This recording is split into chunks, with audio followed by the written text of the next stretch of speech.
Hello friends, tricky mechanical में स्वागत है आपका। आज के वीडियो में हम लोग देखने वाले हैं how does year gap after graduation affects. ठीक है, तो फ्रेंड्स देखिए होता क्या है कि यूजुअली जब हम लोग किसी कम्पिटिटिव एग्जाम की तैयारी कर रहे होते हैं तो वहां पे हम लोग को ईयर गैप लेना पड़ जाता है। तो इस ईयर गैप के कारण जो भी हमारे आईआईटीज, निटी या बोलिए किसी भी गवर्नमेंट कॉलेज या प्राइवेट कॉलेज के अंदर प्लेसमेंट पे क्या इफेक्ट पड़ता है उसके बारे में जानेंगे।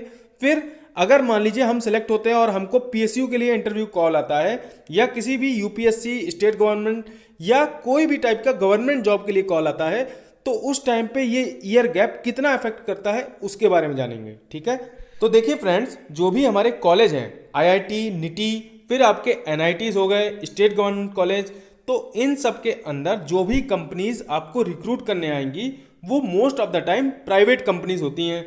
और आपको मालूम है कि प्राइवेट कंपनीज स्टूडेंट को सेलेक्ट करने के लिए कुछ ना कुछ क्राइटेरिया लगा देती हैं। क्राइटेरिया क्यों लगाती हैं? क्योंकि उनका काम रहता है कि भीड़ में से कुछ लोगों को सेलेक्ट करना। तो इस कारण से जो कंपनियां होती हैं वो डिफरेंट डिफरेंट क्राइटेरिया लगा देती हैं जिससे वो लोग भीड़ में से कुछ लोग को सेलेक्ट करें।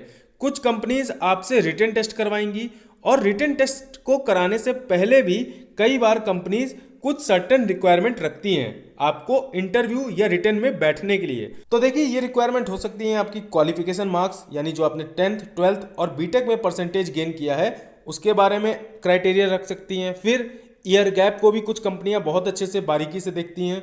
फिर कुछ कंपनी ऐसी भी होती हैं जो एज क्राइटेरिया को प्रिफर करती हैं। कुछ कंपनीज ऐसी रहेंगी जिनको फ्रेश कैंडिडेट चाहिए होंगे। तो ये सारी चीज़ें पर्टिकुलर कॉलेज के अंदर कितना इफेक्ट डालती हैं, चलिए इसको जान लेते हैं। तो देखिए फ्रेंड्स, अगर आप लोग प्रिपरेशन के टाइम पे 2 साल का गैप ले रहे हो, 2 या 2 से कम साल के गैप में आप लोग आईआईटी, एनआईटी या किसी भी कॉलेज के कैंपस में बैठोगे तो वहाँ पे आपको बहुत ज़्यादा प्रॉब्लम नहीं आने वाली है। क्यों? क्योंकि most of the aspirant, most of the student ऐसे ही रहेंगे जिनके कम से कम 1 या 2 साल का गैप रहता ही है। ठीक है, अब बात करते हैं उन स्टूडेंट्स की जिनका गैप 2 साल से ज़्यादा का है। तो फ्रेंड्स, आप लोगों को कुछ चीज़ों को जान लेना बहुत ज़्यादा ज़रूरी है। सबसे पहले निटी की बात करते हैं। तो निटी मुंबई के अंदर बहुत ढेर सारी कंपनियां आती हैं रिक्रूट करने के लिए, लेकिन उन कंपनियों में से कुछ कंपनियां ऐसी रहती हैं जो फ्रेश कैंडिडेट की रिक्वायरमेंट मांगती हैं या आपके पास मैक्सिमम 2 ईयर का एक्सपीरियंस हो। तो फ्रेंड्स, यहाँ पे क्या होता है कि जिनका एक्सपीरियंस बहुत ज़्यादा होता है या जिनका गैप बहुत ज़्यादा रहेगा तो वो लोग एज क्राइटेरिया से हट जाते हैं। होता क्या है, ये कंपनियां बेसिकली आपको अलग करने के लिए एज क्राइटेरिया रख देंगे, लेट्स से 26 ईयर ओनली। तो वहाँ पे क्या होगा, आपने अगर ज़्यादा गैप ले रखा है तो आपकी एज जो होती है वो 26 के नीचे चली जाएगी। तो जैसे ही आपकी 26 एज क्रॉस करेगी तो वहाँ पे आप लोग कुछ कंपनियों के लिए एलिजिबल नहीं रह जाओगे। तो यहाँ पे आपकी एक जो प्रॉब्लम सबसे बड़ी मिलेगी वो यही रहेगी कि आपके पास जो चॉइसेस रहेंगी वो एक लिमिटेड चॉइस हो जाएगी। और दूसरी चीज़, अगर आपका गैप 2 इयर्स से ज़्यादा है तो आप लोग अपना एक अच्छा सा आंसर प्रिपेयर कर लो जो जस्टिफाई होना चाहिए। इंटरव्यू के दौरान आप लोग अपने इस गैप को अगर जस्टिफाई कर रहे हो तो आपके लिए ये सारी चीज़ें इतनी डिफिकल्ट नहीं रह जाती हैं। ठीक है, बस जो प्रॉब्लम आती है वो यही कि आप लोग सारी कंपनी के लिए एलिजिबल नहीं रह जाते हो क्योंकि एज क्राइटेरिया बहुत बड़ा क्राइटेरिया है जब कैंपस में कंपनियां रिक्रूट करने आपको आएंगी। ठीक है, अब बात करते हैं आईआईटी और एनआईटी की। तो देखिए फ्रेंड्स, आईआईटीज और एनआईटीज के अंदर जो भी कंपनियां रिक्रूट करने आती हैं वो ऑलरेडी लिमिटेड इन नंबर्स रहती हैं। ठीक है, बहुत कम ही कंपनियां होती हैं जो आपको रिक्रूट करने आती हैं और उसमें भी वो लोग कुछ ना कुछ अपना क्राइटेरिया पुटअप कर देती हैं। For example, maximum age 28 years या 26 ईयर्स। तो वहाँ पे जिनका गैप बहुत ज़्यादा है तो उनका एज ऑलरेडी बढ़ता जाएगा और इस कारण से वो लोग कुछ कंपनियों के अंदर अप्लाई नहीं कर पाते हैं।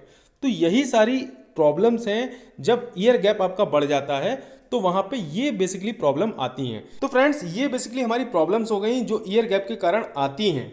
लेकिन ऐसा बिल्कुल भी नहीं है कि जिनका ईयर गैप 2 ईयर्स से ज़्यादा है तो उनको बहुत ज़्यादा प्रॉब्लम आने वाली है। ऐसी बात बिल्कुल नहीं है। होता क्या है कि जैसे आपका 2 ईयर्स से गैप ज़्यादा हो रहा है तो आपका पर्टिकुलर सब्जेक्ट के अंदर नॉलेज गेन भी बहुत होता है। ठीक है, तो जैसे आपको आईआईटीज़ में, एनआईटीज़ में जाने का मौका मिले तो वहाँ जा कर के आप लोग अपनी जो नॉलेज है उसको और बढ़ाओ, वहाँ पे हो सके तो रिसर्च पेपर लिखो, और साथ ही साथ इन सब चीज़ों के साथ सॉफ्टवेयर स्किल डेवलप करो, कम्युनिकेशन स्किल डेवलप करो।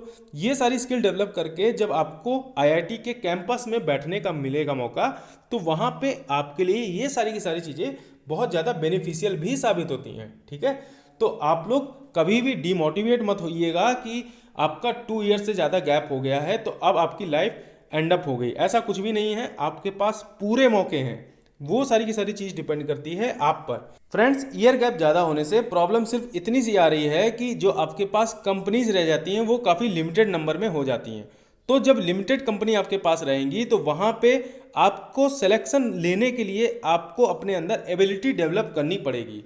तो इसीलिए जब भी आप लोग एमटेक में जाइए और आपका ईयर गैप ऑलरेडी 2+ है, तो वहाँ पे आप लोग पूरी कोशिश करिए कि ज़्यादा से ज़्यादा चीज़ें आप लोग सीख सको उस पर्टिकुलर एमटेक कोर्स के दौरान। ठीक है, और जितने अच्छे से सॉफ्टवेयर सीखोगे, जितने अच्छे से अपनी लैंग्वेज पे कमांड करोगे, उतनी ज़्यादा ये सारी चीज़ें आपको इंटरव्यू में हेल्प करेगी और आपका फाइनल सिलेक्शन हो जाएगा। ठीक है, तो अब बात करते हैं पीएसयू और गवर्नमेंट जॉब में ये ईयर गैप कितना इफेक्ट करता है।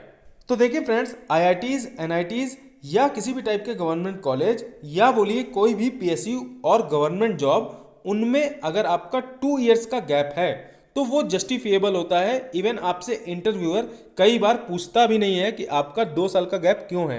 हालांकि अगर आपसे पूछता है, आप लोग ये भी बोल सकते हो कि मैं तैयारी कर रहा था। ठीक है, तो वहाँ पे ये सारी चीज़ें ज़्यादा हैम्पर नहीं करती हैं। लेकिन अगर आपका गैप 2 ईयर्स से ज़्यादा का है तो वहाँ पे कुछ कुछ प्रॉब्लम्स आने लगती हैं। तो देखिए, सबसे पहले ही बात करते हैं पीएसयू की। तो पीएसयू के अंदर क्या होता है कि कुछ पीएसयू की एज लिमिट होती है। तो आपका गैप जब ज़्यादा बढ़ता जाएगा तो आप लोग ऑलरेडी एज क्राइटेरिया से बाहर हो जाओगे। ठीक है, फॉर एग्जांपल जो आपकी आईओसीएल है वहाँ पे आपकी एज लिमिट है 26 ईयर्स, और पहले आपके जो बीपीसीएल और एचपीसीएल रिक्रूट करते थे तो उनकी भी एज अराउंड 25-24 रहती थी। ठीक है, तो ये सब प्रॉब्लम आती हैं पर्टिकुलर पीएसयू के अंदर। लेकिन फ्रेंड्स, बहुत सारे ऐसे भी पीएसयू हैं जिनकी एज लिमिट 30 ईयर्स रहती है फॉर जनरल कैंडिडेट। ठीक है, फॉर एग्जाम्पल आपका ओएनजीसी में मोस्ट ऑफ द ब्रांचेस के लिए आपकी एज 30 ईयर्स रखी जाती है, except few mechanical branch like drilling और आपका सीमेंटिंग। आई होप इन्हीं दो में एज 28 ईयर्स रखी जाती है, बाकी सब में 30 ईयर्स रहती है। तो वहाँ पे अगर आपको 29 ईयर्स पे भी मौका मिल रहा है, इंटरव्यू कॉल आती है, तो आपका चांसेस तब भी 100% है। ठीक है, सिलेक्शन लेने का 100% चांसेस रहता है। अगर आपका इंटरव्यू अच्छा हुआ है, आपकी रैंक बहुत अच्छी है, तो आपका सिलेक्शन हो ही जाएगा। ठीक है, तो उसके लिए घबराने की जरूरत नहीं है। अगर आपका गैप बढ़ रहा है, आप बस अपना फोकस पढ़ाई पे रखो और ये सोचो कि आपको एक अच्छी रैंक लेकर आना है। ठीक है, तो फ्रेंड्स, अब हम लोग बात करते हैं पीएसयू के अलावा जो गवर्नमेंट एग्जाम है उनकी। तो सबसे पहले बात करते हैं इंजीनियरिंग सर्विसेज की। तो देखिए, अगर आप लोग इंजीनियरिंग सर्विसेज को क्रैक करके इंटरव्यू तक पहुंच जाते हो और अगर आपके पास प्रॉपर आंसर है कि आपने 2 या 2 से ज़्यादा साल का गैप क्यों लिया है, तो आप लोग इक्वली ट्रीट किए जाओगे जो फ्रेशर कैंडिडेट इंटरव्यू में पहुंचेगा। ठीक है, तो इसलिए आपको कभी भी इस चीज़ की टेंशन नहीं लेनी है कि आपका ईयर गैप बढ़ रहा है तो इंजीनियरिंग सर्विसेज के रिजल्ट पे कितना इम्पैक्ट आएगा।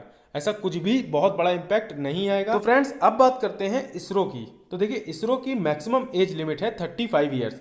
तो जिनका भी गैप मोर देन 2 ईयर्स है तो उनको बिल्कुल भी घबराने की जरूरत नहीं है। बस आप लोग इंटरव्यू में बहुत अच्छे से अपनी नॉलेज को शो कर दो। ठीक है, जो भी आपने चीज़ें सीखी हैं वो अगर आपने इंटरव्यू में जाके परफॉर्म कर दी तो आपको सिलेक्शन के जो चांसेस हैं वो बहुत हाई रहेंगे, या बोलिए आपके सिलेक्शन के इक्वल चांसेस रहेंगे जो भी फ्रेश कैंडिडेट आपके साथ compete कर रहा होगा। ठीक है, अब बात करते हैं एसएससी जेई की। तो एसएससी जेई में भी सेम चीज़ है। अगर आपने रिटर्न अच्छे से लिख दिया है और मेरिट में आपका नाम ऊपर है तो आपको सिलेक्शन मिलना ही है। तो फ्रेंड्स, मैं इसीलिए आप लोग से कह रहा हूं कि अगर आपका गैप 2 ईयर हो या मोर देन 2 ईयर है, तब भी आपको बिल्कुल घबराने की जरूरत नहीं है। बस आपको कोई एक एग्जाम क्रैक करना है और उसके बाद आपकी लाइफ बदल जाएगी। ठीक है, अब देखिए, यहाँ पे मैंने कुछ इंपॉर्टेंट पॉइंट लिखे हैं, उसकी भी बात कर लेते हैं।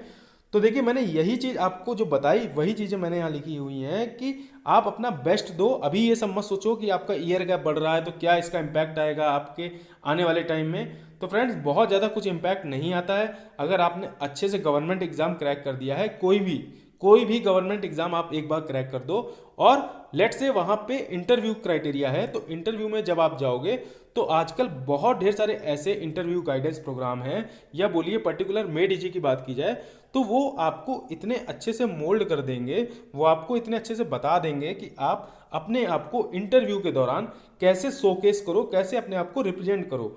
तो आपकी एक बार अच्छी रैंक आ जाए तो आपकी सारी प्रॉब्लम्स, जितने भी आपके गैप थे, वो सारे की सारी चीज़ें छुप जाती हैं, ठीक है। और फ्रेंड्स एक और इम्पॉर्टेंट चीज़ कि अगर आपने गैप 2 साल से ज़्यादा लिया हुआ है तो उस टाइम पे इंटरव्यूअर आपसे एक्सपेक्ट करेगा कि आपने इन 2 साल के अंदर, या जितने भी आपने गैप लिए, लेट से आपने 4 ईयर का गैप लिया है, तो आपने 4 ईयर के गैप के अंदर अपने अंदर कुछ ना कुछ स्किल सेट डेवलप किया है अपार्ट फ्रॉम स्टडी। तो आप जो भी आंसर दीजिएगा, जो भी अपनी कहानी बताइएगा, उस कहानी में ये चीज़ हमेशा सोच के रखिएगा कि आपने इन 4 साल के अंदर अपने अंदर क्या क्या चेंजेस किए, या सोसाइटी को आपने क्या चीज़ें प्रोवाइड की। फॉर एग्जाम्पल्स फ्रेंड, आप लोग बता सकते हो कि आपने ट्यूशन्स पढ़ाए, आपने कोचिंग पढ़ाई, तो इस टाइप की चीज़ें आप लोग इंक्लूड कर सकते हो, ठीक है। और जब भी आप लोग इंटरव्यू गाइडेंस प्रोग्राम में जाओगे तो वहाँ पे भी आपको बहुत सारी चीज़ें मिल जाएंगी। इवन आप लोग नेट पे सर्च करोगे तो वहाँ पे भी आपको कुछ ना कुछ ऐसे जस्टिफिएबल रीजन मिल सकते हैं, ठीक है। तो friends at the end of video मैं आपको सिर्फ इतनी सी चीज़ कहूँगा कि आप लोग अभी जब आप प्रिपरेशन कर रहे हो तो इस दौरान आप लोग का गैप भले 2 ईयर हो या मोर देन 2 ईयर हो, आप लोग अभी से ये सारी चीज़ें मत सोचो कि आपके रिजल्ट पे क्या इफेक्ट आने वाला है। आप लोग अपना बेस्ट करो, ज़्यादा से ज़्यादा कोशिश करो कि एक अच्छी रैंक लेके आ जाएं। किसी भी एक एग्ज़ाम में आपको एक अच्छी रैंक लानी है। जहां आपकी एक बार अच्छी रैंक आ गई तो सारी की सारी चीज़ें अपने आप छुप जाती हैं, ठीक है। तो इसलिए आपको अभी से ये सब बिल्कुल भी नहीं सोचना है कि ईयर गैप का क्या इम्पैक्ट आएगा। कोई भी इम्पैक्ट आपके ऊपर नहीं आएगा, बस आपको एक एग्ज़ाम क्रैक कर देना है, ठीक है। तो फ्रेंड्स मिलते हैं नेक्स्ट वीडियो में, तब तक के लिए हंसते रहिए, मुस्कुराते रहिए। लाइफ में ऑलरेडी बहुत टेंशन है, हम लोग दूर करेंगे मुस्कुरा के। वीडियो अच्छा लगे तो लाइक कीजिएगा और कमेंट करके बताइएगा। Thank you friends.